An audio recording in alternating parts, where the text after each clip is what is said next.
Hello there and welcome once again to Red Gaming Tech. My name is Amata and I'm here once again to give you a daily dose of the latest gaming news.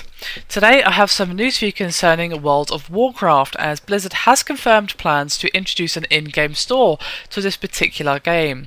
And they initially planned to test the store in Asian regions where players will be able to purchase new convenience-orientated items such as buffs to aid leveling. And a Blizzard community manager by the name of Bashiok said that the studio is still pretty early in the exploration process, and the long-term goal is to enable players in all regions to purchase items using microtransactions without leaving the game. And I've got a direct quote from him here. For players who are already interested in the in-game items we offer, such as pet store, pets and mounts, the benefits of an in-game store are pretty clear. We think everyone would appreciate the convenience of being able to make such purchases without leaving the game, and ultimately that's our long-term goal for the system. There's quite a bit of work involved in retrofitting those existing items into the new one. First, we'll be testing the in-game store with some new kinds of items we're looking into introducing into Asian regions at the outset, based on player feedback, specifically an experience buff to assist with the leveling process, as well as an alternate way to acquire lesser charms of good fortune. We've had a lot of requests from players in different regions for convenience-orientated items such as these, and with other new ideas we've introduced as WoW has evolved, including pet store, pets, mounts and more, your feedback has played a hugely important part in determining what we add to the game. Ultimately, it's still too early in the process to make any final determinations about our plans, but in the meantime we hope you check out the in-game store once it's implemented on the PTR and let us know what you think.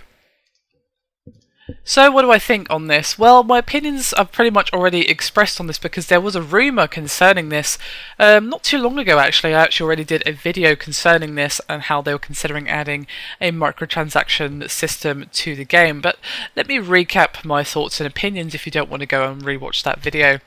It's basically that I'm not a huge fan of microtransaction systems, generally speaking, outside of, say, free-to-play games, because when you've got a game such as World of Warcraft, where you're already paying, obviously, a price for the game disc, say, I don't know, $20 or whatever, and then of course you've got your $15 a month subscription, it seems a bit much to then add a microtransaction system on top of that.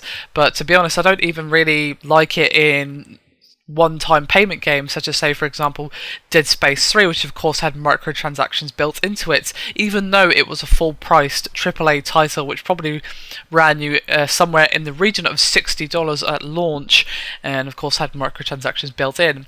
You know, microtransactions have their place usually in free-to-play. Obviously sometimes in games such as Team Fortress or multiplayer-focused games you can have some stuff like that, but even in free-to-play it's a very easy system to get wrong and actually have pay-to-win or basically a straight-up advantage to those who actually purchase, and that's not what you want, obviously.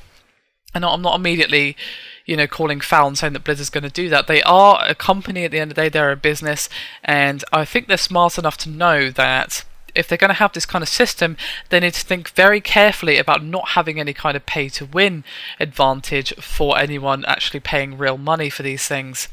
Now, obviously, buying pets and mounts is one thing, but having an XP boost, well, if they're going to make it so that you can purchase that with real money, then I would say, well, if you're going to have that, you need to have a way to get that same boost in-game.